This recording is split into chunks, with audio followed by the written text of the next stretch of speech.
Estamos de volta, segunda-feira, dia de dicas de saúde aqui no Falando Nisso. A gente está recebendo fonoaudióloga da Santa Casa de São José dos Campos, a Bárbara, que está aqui explicando pra gente um assunto que a gente comentou no começo do programa, né, Luquinha? Muita gente conhece, mas pouca gente sabe realmente quais são os tratamentos, o que é. Antes da gente ir pro Face, vamos explicar a fissura lábio-palatal? Tem uma fotinho aí, ou, por favor, Leandro, se você puder colocar pra gente, pra Bárbara comentar em cima, né, Luquinha? Vamos lá. É a fissura lábio-palatal. Na verdade, essa é a fissura unilateral, né, que acontece no lábio, né? Você vê o não fechamento dessa estrutura, né? E isso acontece por volta da sexta semana embrionária, né, no período gestacional. Geralmente o que acontece, ele se rompe, ele não tem o fechamento dessa estrutura. Ok, então vamos para a perguntinha do Face? Vamos, a pergunta é interessante, né? A Kessia está comentando aqui, Solange, que ela operou e disse que até na época, ela já tem um pouco mais de idade, quando ela operou, não foi muito bem feita, ela tem uma cicatriz bem marcada, né? E diz que isso atrapalha ainda hoje ela a falar. Diz que o movimento da boca dela é muito difícil, algumas palavras ela não consegue.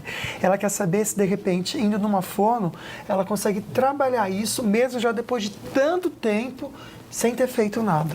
Na verdade, assim, isso tudo é associado a uma equipe multidisciplinar, né? A gente não sabe o tipo da lesão dela, se é unilateral, se é bilateral, se foi lábio, se pegou o palato.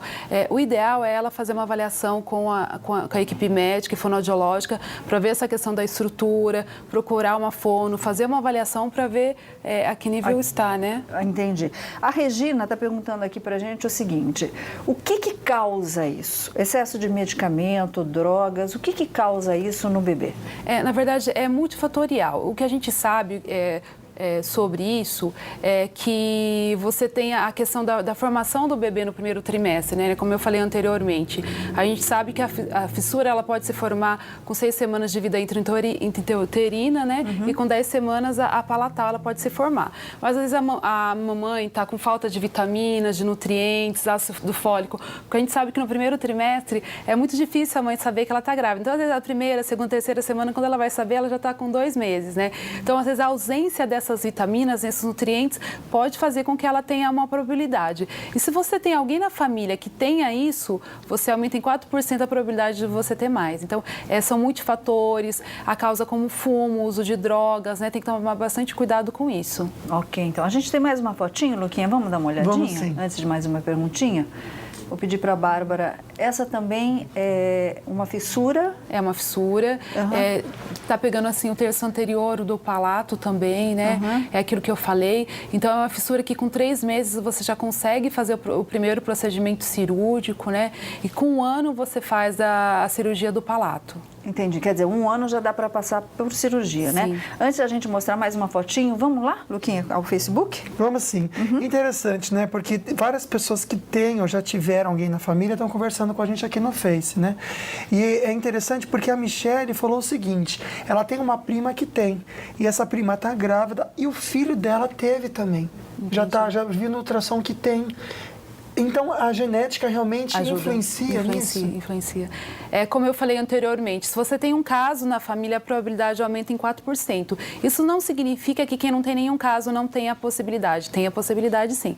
Mas, hoje em dia, como a gente tem ultrassom, né, que é feito nesse período gestacional, a mãe já pode ir se prevenindo em relação a isso. E o cuidado, assim que nasce, o que a gente faz de rotina no hospital? Assim que nasce um bebê no hospital, a gente já aciona a associação, a FLAP, eles já mandam uma fono lá no hospital e esse bebezinho já sai com todo o acompanhamento. Quer dizer, faz todo aquele acompanhamento todo o trabalho, até a cirurgia. Sim, até o procedimento cirúrgico. E por falar em cirurgia, eu vou pedir até para o Leandro colocar aí a arte que a gente recebeu da agência da Código BR aí, que cuida da Santa Casa.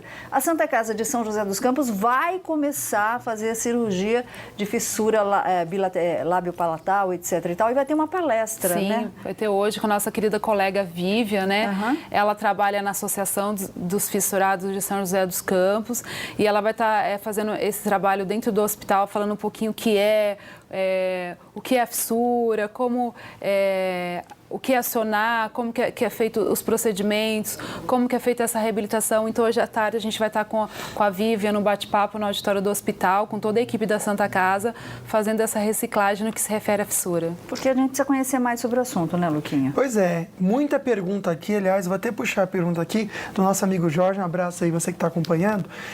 Quando a criança é diagnosticada, quando já nasce, já sabe que ela tem, quanto tempo demora para fazer a cirurgia? É algo imediato ou não? E quanto tempo demora para ela se recuperar dessa cirurgia? Na verdade, como é que funciona, né? Primeiramente, o que a gente faz de rotina no hospital? A gente aciona a equipe, né, para poder estar acompanhando esse bebê.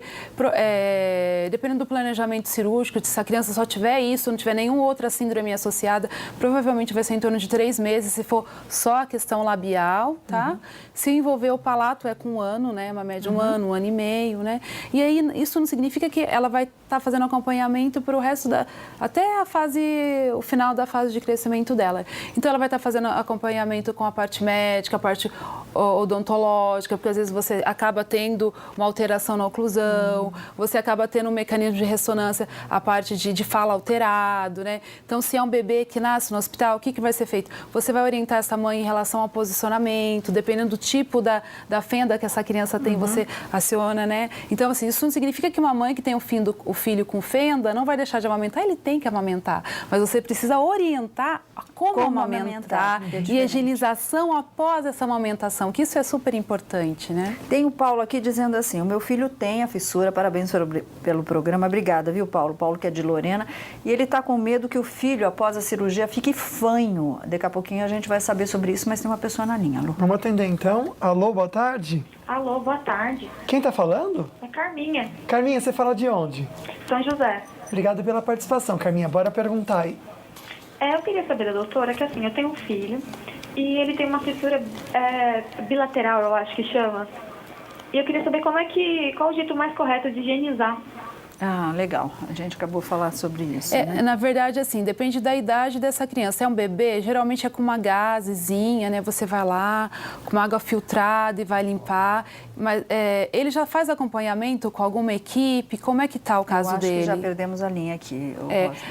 O ideal, ele está amparado por uma equipe, né? Que vai estar orientando você em relação a essa questão da higienização também, né?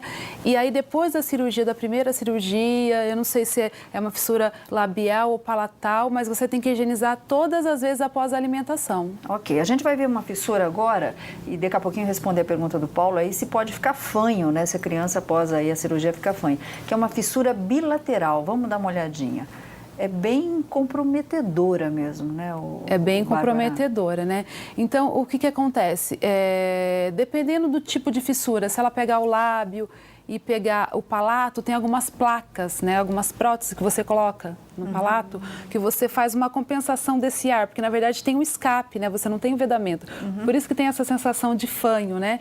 Então você pede para confeccionar, enquanto isso a fono vai fazendo essa reabilitação com o paciente e depois de 45 dias após essa cirurgia, o paciente já vem para a reabilitação, né? Então a terapia fonoaudiológica é fundamental nesses casos para poder ir fazendo essa readequação. Ok, tem bastante mamãe preocupada aqui, viu, Luquinho, sobre quanto tempo é comprometida a fala da criança, né? Assim que é feita a cirurgia, a gente já vai responder para você. Pois é, porque agora a gente vai comentar sobre a Caixa Econômica Federal, que aumentou a partir de hoje as taxas de juros do financiamento imobiliário. A alta vale para os financiamentos tomados a partir de agora. A Caixa informa também que os financiamentos habitacionais contratados com recursos do programa Minha Casa e Minha Vida e do FGTS também não sofrerão qualquer correção em suas taxas de juros. Bom, não sai daí que tem mais notícia para você. O valor gasto com os cartões corporativos, gente, da Secretaria de Administração da Presidência foi nada menos que 8.800.000 reais. Cartãozinho de crédito é isso mesmo, bom Solange. esse, né, pois Luquinho? Daqui a pouquinho a gente comenta que é absurdo, não sai daí.